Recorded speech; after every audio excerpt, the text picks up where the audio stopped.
fu getta Allah caniɗo dow moƴƴe maako ɗuɗɗe ɗe ketatake dow meɗen enen lattiɓe ummatore julɓe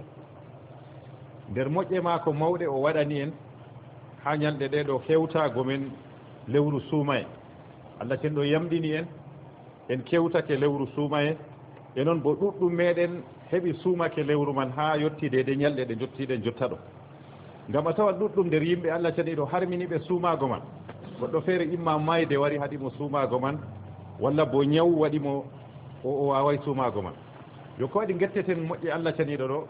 ngam ɗe ɗuɗɗe Allah cenɗo wi wa in ta'uddu ni'matallahi la tuhsuha toon mbiyon ketan moƴƴe Allah caniɗo on mbawata limgode on mbawata hedgode yo ngam majum ɓi adamajo julɗo fo haɓa faama moƴƴe man yettira Allah caniɗo be maaje e noon bo tugnaɗe her Allah caniɗo on waɗi ɗum kanko waɗi sabab man ngam majo Allah cenɗo wi wa ma bikum min ni'matin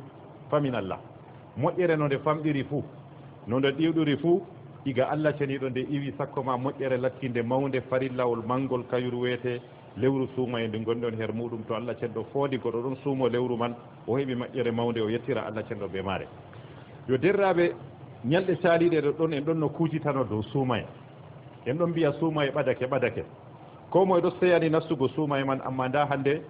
ñalɗe doggi ha ɓurnal suumaye man fu dilli hannde en ɗon ñalɗe sappo e gelle en ɗon dilla ñalɗe no gas hannde en ɗon sappo e jeetatabre e her ñalɗe caaliɗe ɗo a tawan yimɓe ɗo cendi geɓe ɗiɗi yeɓre arande ma a tawan yimɓe ɗo feere kam tuumi naafi jemma jangi Qur'an jur waɗi sadakaji jur moƴƴini her talaka en jur acci gedde jur ɓeɗo kam ɓe ɗon mari mbar jaari mawɗo e noon bo ɓe ɗon mari latti ɗum jonde wonde her Allah caniɗo e noon bo pondeki latteki botki e woɓɓe feere bo a tawan ha ñalɗe caaliɗe man ɗo suuma e maɓɓe man woodi ko memi ɗum seɗɗa ɓe acci ɓe naafayi naafilaje lattiɗe ɗuɗɗe e noon bo jemmaji maɓɓe ɓe ɗon mbaalagal jiha ko laarani kuuje ɗe nafataɓe e noon bo ɓe ta'ake Qur'an ɓe janngata boɗɗum e a tawan bo yaake feere bo jawdi maɓɓe man bo ɓe ɗon ɗawi ɓe giɗa hokkugo ɓe mbiyata talakare waɗa ɓe amma Allah caniɗo ko lattiɗo her nakkisiɗo bana mo mbiɗen ɗiɗaɓo o Allah cenɗo jaɓan tuubu maako to o tuubani o wartani Allah caniɗo e to latti kuuɗe man o ɗon ŋakkori her maaje bo kat woodi fursa occasion ji feere ɗon Allah cenɗo waɗani en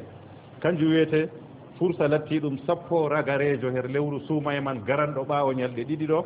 kanje man bo ɗe ɗon mari keeroruyeji woodi ko Allah cenɗo waɗi her maaje wala her ñalɗe no gas lattiɗe caaliɗe on lattiɗo tiɗɗo ma ɓesdatiɗan on lattiɗo mo tiiɗayi ɗon tampi her ñalɗe lattiɗe caaliɗe man bo ñalɗe garanɗe ɗo bo kanje man ɗe fursa on lattiɗo tiiɗowo man Allah cenɗo fondumo o tiiɗa ko waɗi ñalɗe man ɗe ɓurdi ñalɗe lattiɗe no gas artuɗe man ɗo aran kam ñalɗe man ɗo her maaje Qur'an jippi ha sappo ragarejo ha laylature latti laylatul qadr e kanjum wari ɓurni ñalaɗe lattiɗe luttuɗe sappo ragareje man Allah cenɗo jippini Qur'anure wonde yeeso meɗen ɗo ha sappo lattiɗo ragarejo man ha jemmare lattinde laylature e noon bo ɗon her ñalɗe man accu Qur'an jippake ha ragare man nder ɓural maaje woodi her maaje kanjum wiyete ñalde laylature ta fondama her ñalde man ɓural rewgo ma Allah caniɗo de lebbi ujunere duuɓi capan jeetati e gelle to ɓi adamajo fondama her ñalde man ɗon rewa Allah ceniɗo jaɓanimo kuugal maako her ñalde man ngam majo Allah ceniɗo wi laylatul qadri khayrum min alfi shahr yo laylatul qadri man bo de ɗon mari keraruyeji jur nder keraruyeji maare her maare Qur'an jippi bana mbiɗen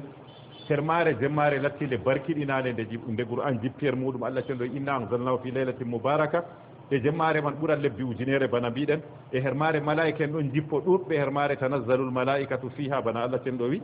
e noon bo ñalde man lattinde jemma laylature man to ɓi adamajo fototiri be maare jam her maare o hisan yangada her maare o noon bo o hisan latti ɗum felego her Allah cenɗo to lattake o ƴummake ɓe latti ɗum dewe ɗe Allah cenɗo mari haaje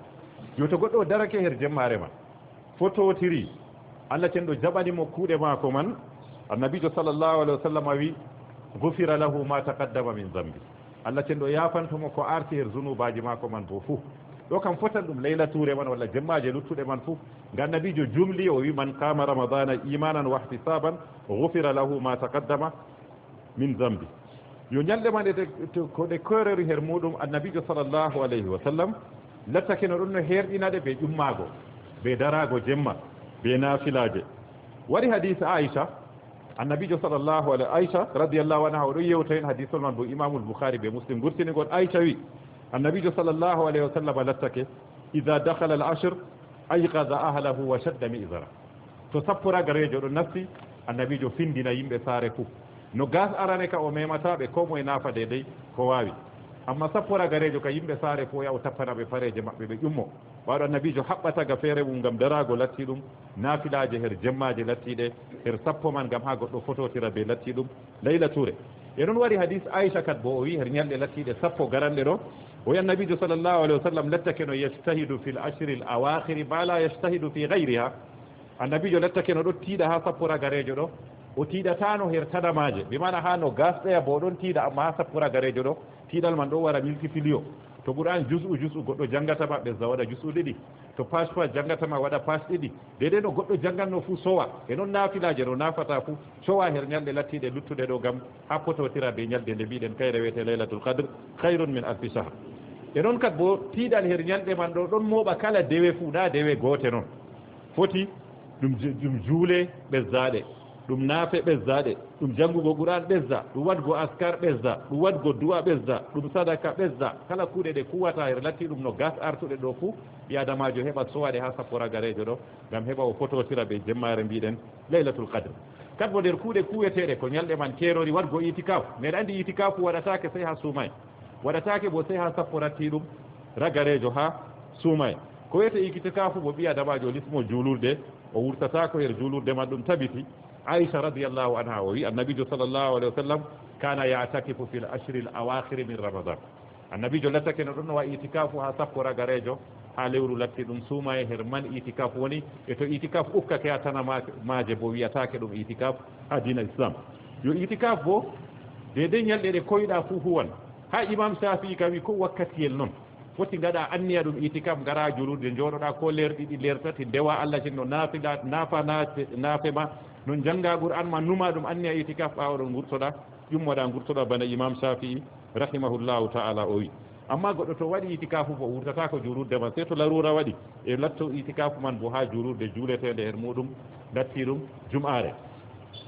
yo derraɓe sappo ɗe ɗo ɓi adamajo haɓa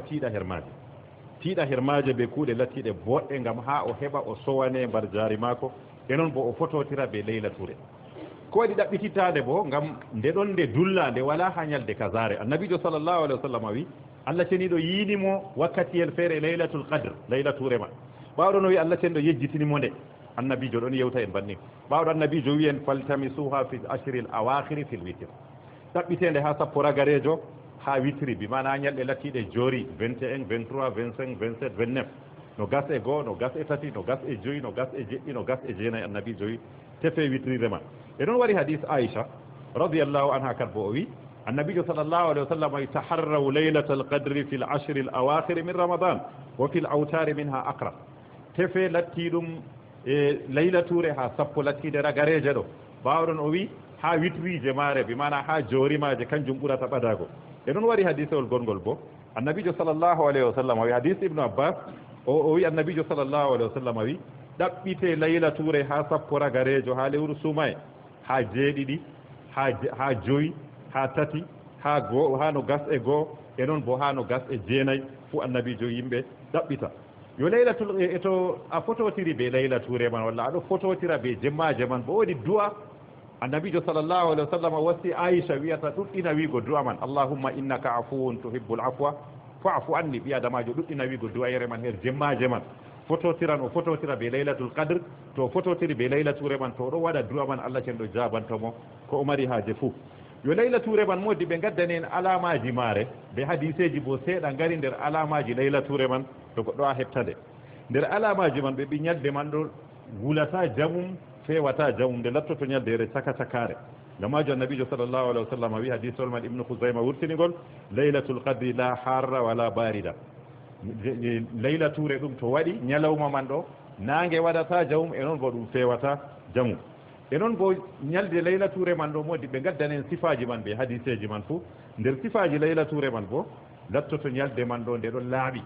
nangue waɗata jamum amma ñalde man ɗon laaɓi noon ɗo bo wari hadisewol annabi joyi mi yinama layla touré ɓawɗon mi yejjite laylature man amma laylature man ɗo ñalde man ɗo labde ni annabijo sallllahu alayhi wa sallam o wi amma wodi alamaji goɗɗi feere bo yimɓe ɗon gewta amma ɗum tabita ha laylatu man ɗum wari ha hadiseji goɗɗi feere amma hadiseji man ɓurnal fu ɗum tampudi yimɓe ɗon gewtani ɗon mbiya ɗum laylatu nder man ɓe mbiya dawaɗi mbo hata ñalade man walla bo